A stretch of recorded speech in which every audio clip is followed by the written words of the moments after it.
Lightning is three things. It's these infrared wands that are broadcasting separately, right and left wand. It's this detector looking at you. And the detector is talking to a small box here, which has most of the electronics, and also a synthesizer card inside.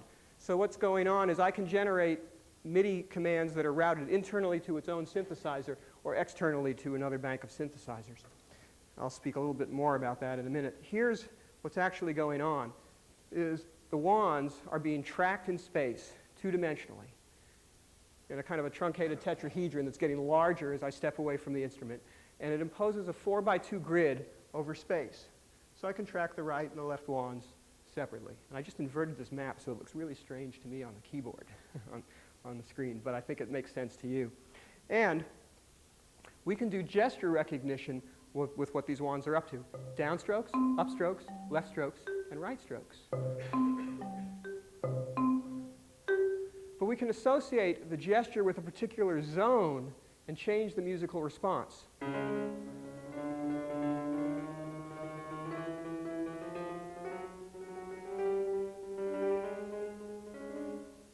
So basically what's going on in this instrument is we have a stimulus-response pair that can be programmed directly into the instrument without the use of any computer at all. There is a patching language that allows us to define a zone, which can be any one of those single cells, all of the cells, the top row of cells, the bottom row of cells, the left half, the right half, or the columns. So we can have subzones and associate a stimulus characteristic gesture in that zone, which could be a down, up, left, right stroke of either mallet, wand, a button depression, a button release, a button double click, and additionally 2 foot pedals. Here, of course, would not be zone dependent.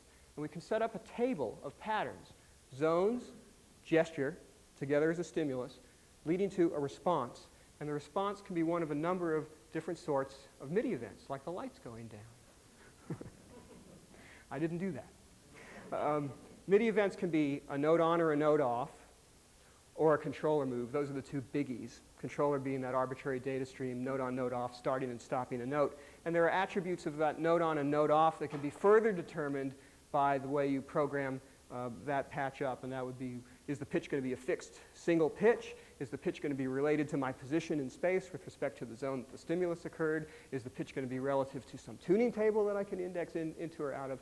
Similarly for the control moves, is the control a single value? Is it a variable value that can be related to my position in space? So it's a rather rich language, and you can do a lot just inside the Lightning. And it's really wonderful because it packs into a box about that big. And you can just walk away with it and hook it up to your friend's stereo and play. And I've certainly done a lot of that. But the language inside the Lightning is not complete. It's not a total Turing equivalent programming language. And I discovered early on that there are lots of things that you can do just with the box, and I'll show you some of those. In fact, everything I've played up to now has just been programmed inside the box. All those original motivating demos are pure Lightning patches. But if I want to more fully investigate gesture and controlling sound, I need a computer. I need the ability to process data in a general fashion. So I take the gestural information out of the Lightning, run it through a standard or a programming language. It's not very standard. I'm using the MAX programming language, which is a graphic data flow language with a scheduler that's optimized for musical events. It's a really fascinating way to program, and I'd love to do a whole nother forum just on that. I call it left-brained programming and drawing pictures instead of writing lines of code. So I take in my gestural data, I munge it in numbers of fascinating ways, and then spit it back out again to the Lightning's synthesizer.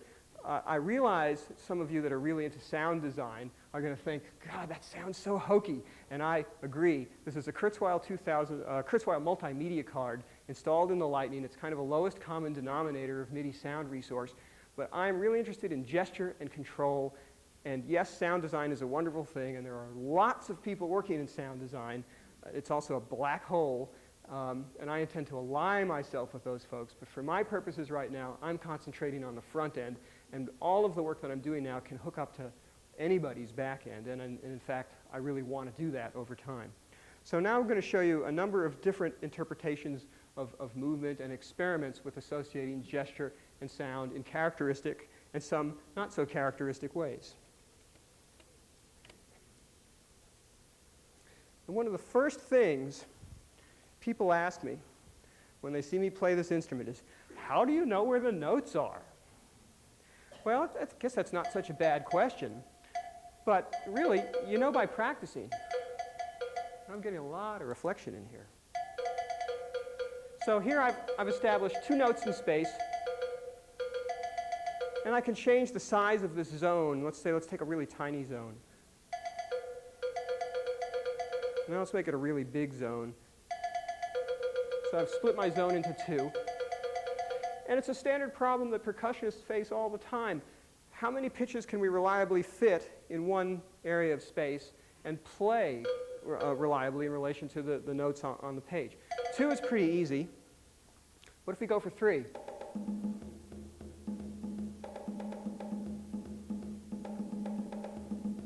Not bad. How about 4? Whoops, let me reset here so I know where I am.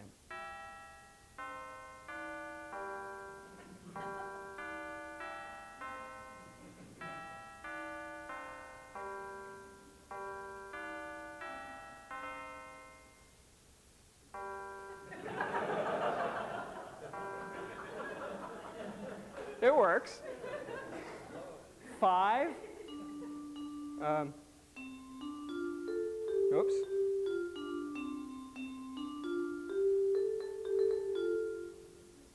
6.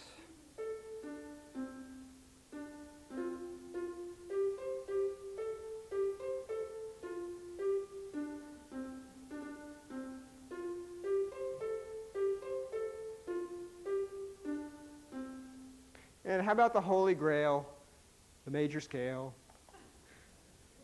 Let me enlarge my space. Got to practice my scales before I can start playing.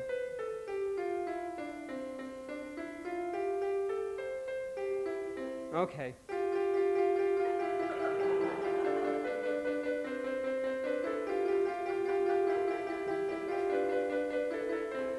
It is possible to find pitches in space.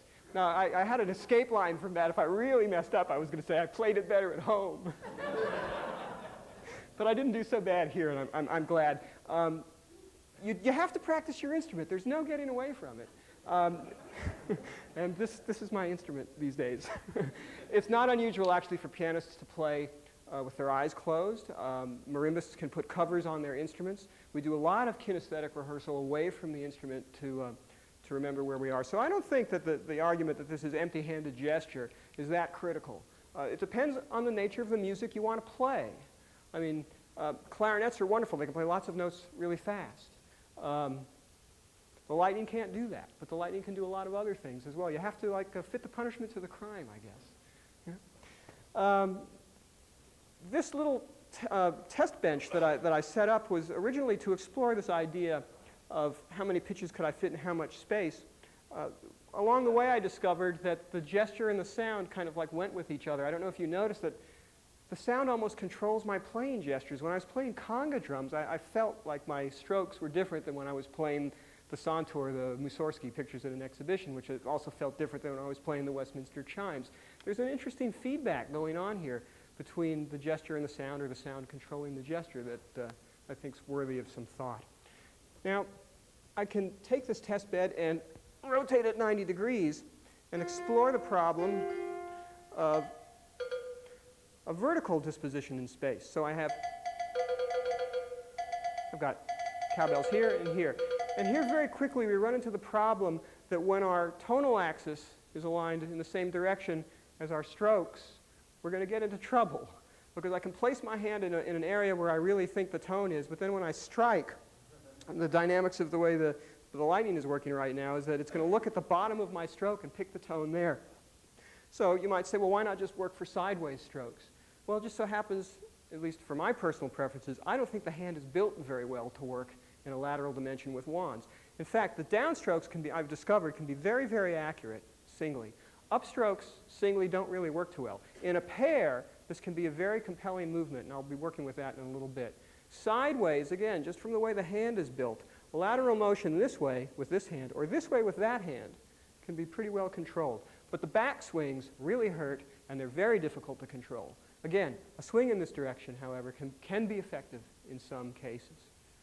So with the vertical disposition of pitch, let's go to Westminster chimes there and set ourselves up the zone, say about from here to here. I started experimenting with what I call strumming. Now this is not bowing. I am crossing an imaginary line in space. Let me go on higher power here. And set it.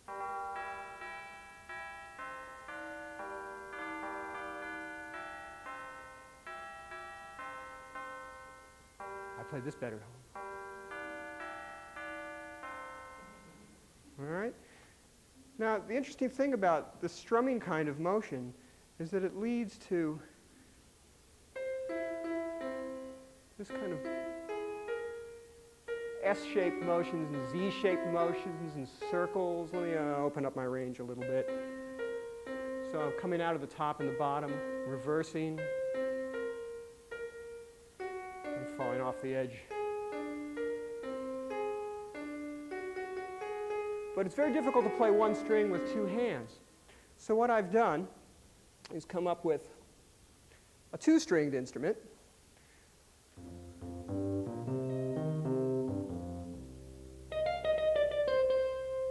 Now this is entirely programmed inside the Lightning. I've changed the algorithm a little bit to allow not just strumming the trigger of the note, but turning the note off by returning to center.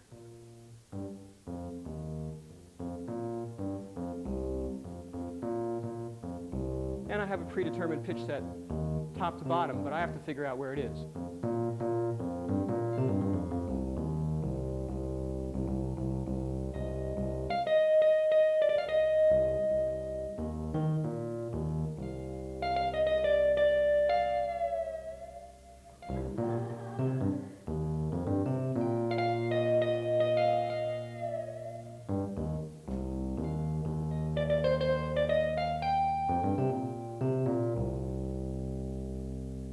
Okay, so there's a little bit of double bowing, or not bowing, strumming, which I think is an interesting and useful motion that you don't really see too much. And there's a nice connection there between the actions and the sound design, I think.